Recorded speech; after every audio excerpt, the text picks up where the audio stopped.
قرآن کہہ رہا ہے اقیم الصلاۃ لدلوک الشمس۔ پیچھے قرآن نے تذکرہ کیا کہ رسول اللہ صلی اللہ علیہ وسلم پر اتنا زیادہ مشرکین کا دباؤ ہے کہ قرآن کہتا ہے کہ اگر ہم آپ کو ثابت قدم نہ رکھتے تو آپ بھی ان کی طرف مائل ہو جاتے۔ تو ظاہر ہے بہت سخت دباؤ اور جبر ہے آپ کے اوپر، تو ایسے موقع پہ ایسا کام کرنے کی ضرورت ہے جس سے آپ کو ثابت قدمی ملے اور اللہ کا قرب حاصل ہو۔ تو اس کا سب سے بہترین طریقہ قرآن کہتا ہے نماز ہے، یعنی اے نبی صلی اللہ علیہ وسلم آپ نماز کو مضبوطی سے تھامیے تاکہ آپ کو ثابت قدمی ملے، آپ کو اللہ کا قرب ملے، کیونکہ جس اللہ کے لیے کام کیا جا رہا ہے نا، جب تک اس اللہ سے رشتہ مضبوط نہیں ہوگا تو اس کام میں آپ ثابت قدم نہیں رہ سکتے، اور اللہ سے رشتہ مضبوط کرنے کا سب سے بڑا ذریعہ نماز ہے۔ اس لیے قرآن کہتا ہے اقیم الصلاۃ، آپ نماز قائم کیجئے لدلوک الشمس، سورج کے ڈھلنے کے وقت۔ سورج کب ڈھلتا ہے؟ جب بالکل بلندی پہ جا کے ڈھلنا شروع ہوتا ہے تو ظہر کا وقت شروع ہوتا ہے، الی غسق اللیل، رات کے اندھیروں تک، یعنی اس میں 4 نمازیں آ گئیں۔ سورج جب ڈھلتا ہے نا بالکل بلندی پر ہوتا ہے، تھوڑا سا ڈھلتا ہے ظہر کا وقت، مزید ڈھلان پیدا ہوتی ہے عصر کا وقت، مزید ڈھلتا ہے مغرب کا وقت، اور پھر الی غسق اللیل، سورج تو غائب ہو جاتا ہے مغرب کے بعد، پھر رات کے اندھیرے میں یعنی عشاء کا وقت، وقرآن الفجر، اور فجر کے وقت میں، فجر کی تلاوت کے وقت میں۔ تو قرآن میں اشارہ کر دیا کہ اصل تلاوت کا وقت ہے ہی فجر کا۔ آج بعض اماموں کو ہم نے دیکھا فجر میں بڑی مختصر تلاوت کرتے ہیں، یہ بالکل غلط ہے۔ سنت ہے فجر میں طوال مفصل، یعنی سورہ حجرات سے لے کے سورہ بروج تک کی جو لمبی لمبی صورتیں ان کو تلاوت کیا جائے۔ تو فجر کے قرآن کے وقت بھی آپ نماز قائم کیجئے۔ ان قرآن الفجر، بے شک فجر کا جو قرآن ہے، فجر میں جو تلاوت ہے، کان مشہودا، اس میں حاضر ہوتے ہیں۔ کون حاضر ہوتے ہیں؟ حدیث سے پتہ چلتا ہے فرشتے۔ فجر کا وقت اتنا مبارک وقت ہے جب اس میں امام صاحب قرات کرتے ہیں اور لوگ ہاتھ باندھ کے پیچھے امام کی قرات سنتے ہیں، ایک خاص سکینت نازل ہوتی ہے اللہ کی طرف سے، اور فرشتے بھی اس تلاوت میں نازل ہوتے ہیں۔ صحیح حدیث سے یہ بات ثابت ہے کہ فرشتے جو تبدیل ہوتے ہیں نا، ان کے آنے جانے کا وقت اور فجر اور عصر میں ہے۔ وہ جو فجر میں فرشتے آتے ہیں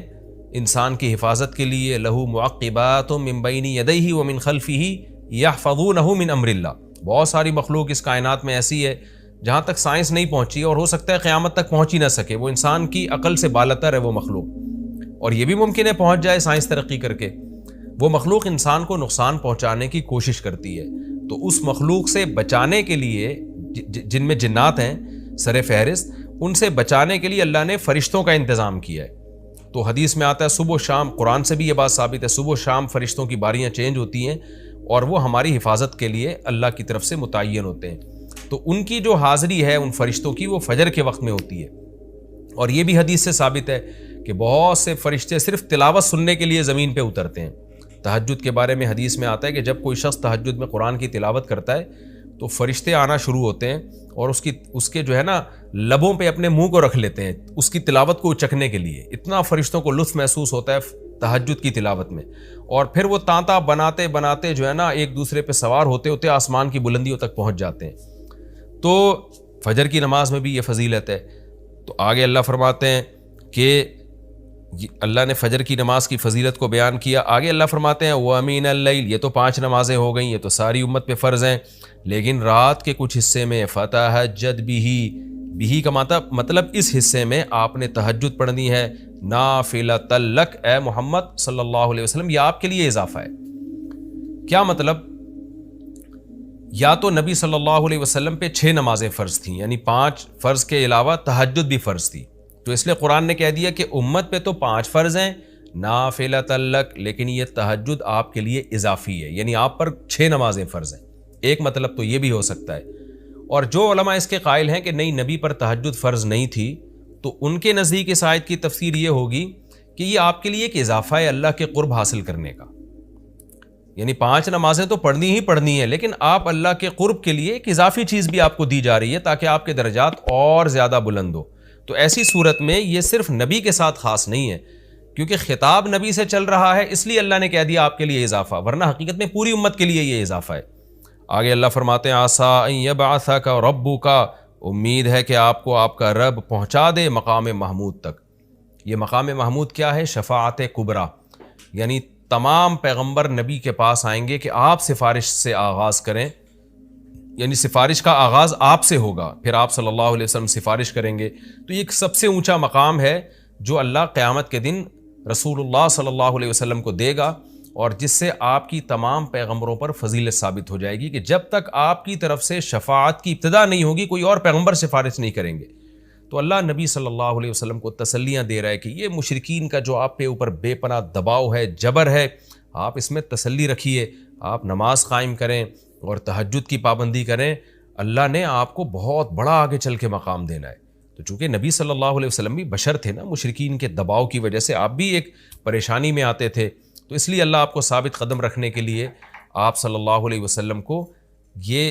خوشخبریاں سنا رہا ہے کہ آپ نے اپنا اس عمل کو فوکس کرنا ہے، نماز اور تہجد کو، تاکہ آپ کا اللہ سے قرب رہے، اور اللہ آپ کو خوشخبری دے رہا ہے کہ امید ہے آپ کا رب آپ کو بہت بڑے مقام تک پہنچا دے۔ رہا مسئلہ مشرکین کی دھمکیوں کا کہ یہ پوری کوشش کر رہے ہیں کہ آپ کو مکہ سے نکال دیں، تو ہم نے تو بتا دیا کہ یہ خود بھی نہیں پنپ پائیں گے، لیکن آپ نے اللہ سے کیا دعا مانگنی ہے؟ وَقُلْ رَبِّ، کہہ دیجئے اے میرے رب، ادخلنی مدخل صدق، مجھے مکہ میں داخل کیجئے مرغوب داخلہ، اچھا داخلہ، اور مجھے مکہ سے نکالیے بھی اچھے طریقے سے، یعنی اچھا نکلنا ہو میرا، ایسا نکلنا جس کے نتائج اچھے ہوں۔ اس میں اشارہ ہے کہ آپ صلی اللہ علیہ وسلم کو مکہ سے نکالنے پر مجبور کیا جائے گا، اور ایک وقت آئے گا کہ آپ مکہ سے نکلیں گے۔ تو اللہ اپنے حبیب صلی اللہ علیہ وسلم کو پہلے سے دعا سکھا رہے ہیں کہ آپ اللہ سے دعا مانگیں، اللہ جب میں نکلوں تو میرا داخلہ بھی اچھے طریقے سے ہو اور میرا نکلنا بھی اچھے طریقے سے ہو، یعنی پسندیدہ نکلنا ہو۔ سوال پیدا ہوتا ہے نکلنے کا عمل تو پہلے ہے اور مکہ میں داخلے کا عمل بعد میں، تو نکلنے کا تذکرہ پہلے ہونا چاہیے کہ اللہ مکہ سے مجھے اچھی طریقے سے نکال، اور مکہ میں مجھے داخل بھی اچھے طریقے سے کرنا، تو داخلے کا تذکرہ پہلے کیوں؟ تو اس میں بلاغت کا ایک نقطہ ہے کہ پیغمبر کا بنیادی مقصد وہ ہدف ہے جو پیغمبر دنیا میں لے کے آئے ہیں، تو اس کی آغاز تو مکہ سے کرنا ہے جس میں آپ کو بھیجا گیا، جو ابراہیم علیہ السلام کا شہر ہے، جہاں بیت اللہ ہے، اسلام کا مرکز تو اس جگہ سے بننا ہے۔ تو اس جگہ سے اگر نکالنا ہی مقصد ہے تو یہ جگہ تو رہ گئی نا پھر جو ابراہیم علیہ السلام کا مرکز اور ابراہیم علیہ السلام کی دعائیں تھیں، تو اس لیے اصل مقصد تو یہ کہ مکہ میں داخل میں اچھے طریقے سے ہوں، جو پیغمبر کا مقصد تھا دنیا میں آنے کا، مکہ فتح کر کے داخل ہوں، یہاں مجھے غلبہ ملے، اور یہاں میرا جب داخلہ ہو تو ایسا داخلہ جس کو میں پسند کروں۔ یہ جو ابھی میں مکہ میں کہیں سفر سے جا کے واپس آتا ہوں، یہ داخلہ وہ داخلہ نہیں ہے جو میں چاہتا ہوں۔ تو چونکہ مکہ سے نکلنا مقصد نہیں ہے، نکالا اس لیے جا رہا ہے تاکہ داخلہ ایک طاقت کے ساتھ ہو اور اچھے طریقے سے داخلہ ہو، اس لیے اس داخلے کا تذکرہ پہلے کیا جا رہا ہے۔ ہاں وہ داخلہ اس وقت تک ممکن نہیں ہے جب تک مکہ سے ایک دفعہ آپ کا خروج نہ ہو، تاکہ مدینہ میں ریاست بنے اور آپ 10,000 کا لشکر لے کر فاتحانہ انداز سے مکہ میں داخل ہوں، اور جس مقصد کے لیے اللہ نے آپ کو بھیجا تھا وہ مقصد پورا ہو۔ تو وہ مقصد نکلے بغیر پورا ہو نہیں سکتا، اس لیے نکلنے کا تذکرہ کر دیا، ورنہ اصل مقصد تو یہ ہے کہ اللہ میں مکہ سے نکلنا نہیں چاہتا، میں مکہ میں داخلہ چاہتا ہوں۔ داخلہ ایسا ہونا چاہیے مدخل صدق، سچا مرغوب داخلہ ہونا چاہیے۔ چنانچہ اللہ نے آپ کی دعا قبول کی، اور جب نبی مکہ میں داخل ہوئے نکلنے کے بعد تو کیسا بہترین آپ نے کا داخلہ ہوا کہ 10,000 کا لشکر لے کر آپ گئے، اور مشرکین مکہ آپ سے معافی کی بھیک مانگ رہے تھے۔ تو یہ مکی آیتیں اس وقت تو ظلم کے پہاڑ توڑے جا رہے تھے، لیکن پیغمبر سے اس طرح کی دعائیں کروائی جا رہی تھیں، وَأَخْرِجْنِي مُخْرَجَ صِدْقٍ، اور اللہ مرغوب نکلنا ہو، یعنی جب میں نکلوں تو بھی میرا اچھا ٹھکانہ ہو۔ چنانچہ آپ کا نکلنا بھی بڑا اچھا ہوا کہ پورا مدینہ آپ کے استقبال میں کھڑا ہوا تھا، اور طلع البدر علینا من ثنیۃ الوداع، یہ جو ترانے ہیں یہ مدینہ کی بچیاں آپ کے استقبال میں پڑھ رہی تھی۔ تو آپ کا نکلنا بھی اچھا ہوا، یعنی مدینہ میں داخلہ جو مکہ سے نکل کے، اور پھر جو مکہ میں آنا وہ تو اس سے بھی زیادہ عزت اور شان کے ساتھ ہوا۔ وَاجْعَلْ لِي مِن لَّدُنْكَ سُلْطَانًا نَصِيرًا، اور اللہ تو بنا دے میرے لیے اپنے پاس سے زبردست طاقت جس میں میری مدد ہو، غلبہ دے دے مجھے مشرکین پر۔ یہ بھی مستقبل کی دعا ہے جو ان حالات میں نبی سے منگوائی جا رہی ہے، اور اللہ نے آپ کی ساری دعاؤں کو قبول کیا، سلطان نصیر بھی دے دیا آپ کو، غلبہ بھی دے دیا مکہ پہ، ایسا غلبہ جس میں اللہ کی مدد تھی، اور وہ کمزور غلبہ نہیں تھا، طاقتور غلبے کو سلطان کہا جاتا ہے۔ اور مدینہ میں جانا بھی آپ کا پسندیدہ ہوا، اور مکہ میں آنا بھی آپ کا پسندیدہ ہوا۔ اور اے نبی آپ یہ بھی کہہ دیجئے جاء الحق، حق آ چکا ہے، وزہق الباطل، اور باطل فنا ہو چکا ہے۔ حالانکہ جس وقت یہ دعا منگوائی جا رہی تھی باطل فنا نہیں ہوا تھا، لیکن ماضی سے جب کسی چیز کو تعبیر کیا جاتا ہے تو یہ بتانے کے لیے گویا یہ کام ہو چکا ہے، حالانکہ ہوا نہیں، ہوگا،